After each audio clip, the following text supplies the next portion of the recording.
Dr. Hellyer, we speak often on this programme over the months, and sometimes it's hard to feel like you're not having the same conversation about Benjamin Netanyahu's position and the pressure that he's under, and at which point it feels like there is some kind of movement towards a ceasefire or towards a significant decision.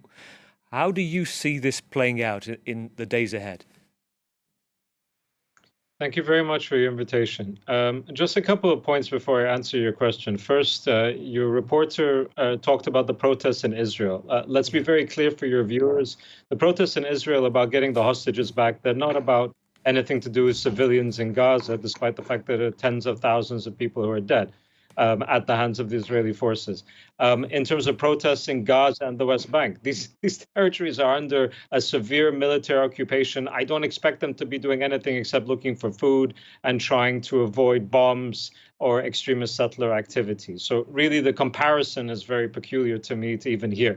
Secondly, on this tactical pause thing, so let's be clear. There is no cessation of fighting in the southern Gaza Strip, and the fighting in Rafah continues. Also, there is no change in the introduction of goods into the Gaza Strip. These are not my words. These are the words of the IDF spokesperson who said this publicly this morning in print. It's on his Twitter feed earlier this morning. So, I think there's a lot of misinformation and disinformation that's being given in different languages. There's a message that's given out in English, presumably for the sake of people like ourselves, in the international media and the international community, and another that's given out in Hebrew to Israeli society.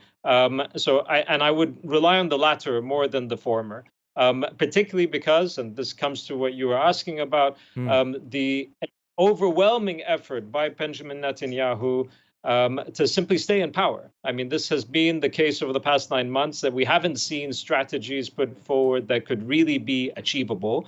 We've seen moving goalposts in terms of what the quote unquote aims of this bombardment of Gaza actually are. And he's a master at maneuvering around our expectations, particularly considering with regards to the United States. But I think that people are just very aware by now what it is he's trying to do. He's trying to ensure that he remains in office. I think the ICC arrest warrants that may come through pretty soon are very concerning to him. I think that the ICJ case on genocide is extremely concerning to him in terms of making not only Israel a state pariah in the international community, but him personally.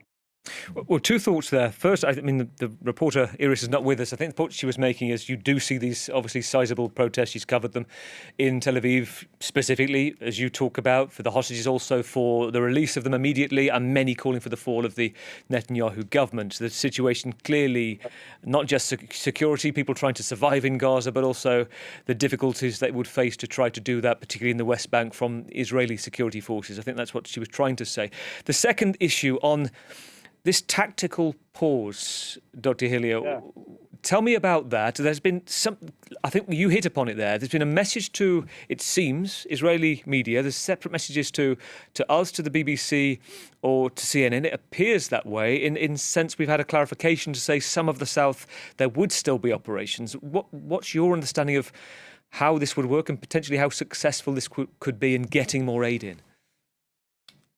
I mean, I'll be frank with you, this strikes me completely as a PR exercise by the Israelis to try to get some of the heat off of Israel in the international community. There's been this push by the overwhelming majority of the international community to get a ceasefire, precisely so that humanitarian aid can surge into Gaza and give some sort of relief to the people of Gaza. And we have to keep in mind, there are 8 land border crossings into Gaza, all of which, with the exception of one, were completely under the control of the Israelis up until a few weeks ago. And a few weeks ago, the last remaining one, which was Rafah with Egypt, was then completely taken over. It was under partial control by the Israelis up until that point. None of the other border crossings that have been closed for years, have been the subject of discussion thus far. They've opened up in certain for certain border crossings over the past 9 months, but the ones that have been closed since 2010, 2011, these ones remain closed, and we're not getting the amount of aid into the territory that is really quite necessary. Instead, we have these incredible schemes like the floating pier that the United States built at the cost of more than $300 million. But, even that was something that failed utterly. They've actually had to move that quote unquote moving pier to Ashkelon because it cannot survive an operation off the coast of Gaza. So this tactical pause, I think, is really part of just this broader picture where the Israelis are trying to avoid international pressure or trying to lessen it but as they go about existing operations on the ground. And the existing operations on the ground are tens of thousands of people dead, with more every single day, with the strengthening of the far right within Israel's cabinet that constantly talks about resettling Gaza, with the absence of Palestinian governance. So I think that there's a lot of misdirection that is going on here, and it behooves us to really dig deep to see what's actually happening on the ground.